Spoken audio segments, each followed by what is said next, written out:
अरे क्या कर रहे हो तुम, जल्दी खोसो ना। जी जी बिल्कुल, क्या कर रहे हो तुम, कितना खोसोगे जी। एक काम करो, तुम ये देख लो, मैं जा रहे हूँ, मुझे कुछ काम है। ठीक है।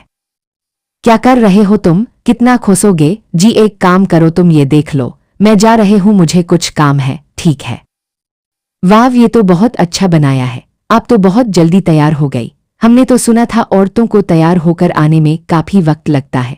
अच्छा ये तो बताओ, मैं अच्छी तो दिख रही हूं ना। और हाँ, सूरज इम्प्रेस हो जाएंगे ना।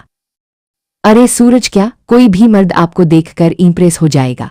अच्छा तुम इम्प्रेस हो रहे हो क्या, चलो केक दिखाओ। बन गया। ऐसे नहीं तो कैसे, 1 2 3। वाव, अच्छा लगा आपको, ये तो बहुत सुंदर है, केक तो बहुत अच्छा बनाया है। मैं अपने पति सूरज को फोन करके आती हूँ। जी बिल्कुल, कहाँ पहुँचे। सॉरी डार्लिंग, आज ना एक इम्पोर्टेंट मीटिंग है, तो शायद घर लेट आऊंगा, तुम डिनर करके सो जाना। प्लीज ऐसा मत करो, जल्दी आओ ना, मैं आपका वेट कर रही हूँ। प्लीज आ जाए ना जल्दी, मैंने आपके लिए सरप्राइज तैयार किया है। बात को समझो यार, नहीं आ पाऊंगा, फोन रखो अभी। मैंने इस दिन के लिए 1 साल वेट किया है, अकेले मैंने एक सरप्राइज भी रखा है। मैंने आज आपके लिए अपने हाथों से चॉकलेट केक बनाया है। पालतू की बात मत करो यार, मैं उस तुम्हारे बकवास से केक के लिए अपना इम्पोर्टेंट काम छोड़ के नहीं आ सकता। प्लीज प्लीज प्लीज आ जाओ ना प्लीज, और फोन रखो अभी। और हाँ, बार बार फोन मत करना, ठीक है। ये भी ना मेरे प्यार को कभी नहीं समझ सकते।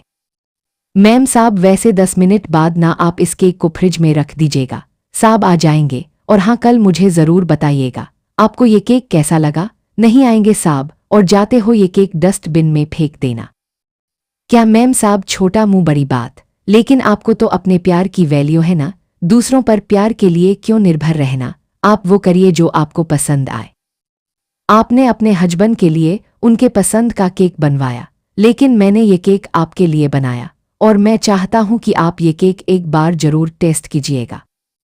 अमृता जिस प्यार की तलाश कर रही थी, उसे कभी अपने पति से नहीं मिला। अमृता को मधुर की बातों में वो प्यार नजर आया, पिता को मधुर की बातों में वो प्यार नजर आया।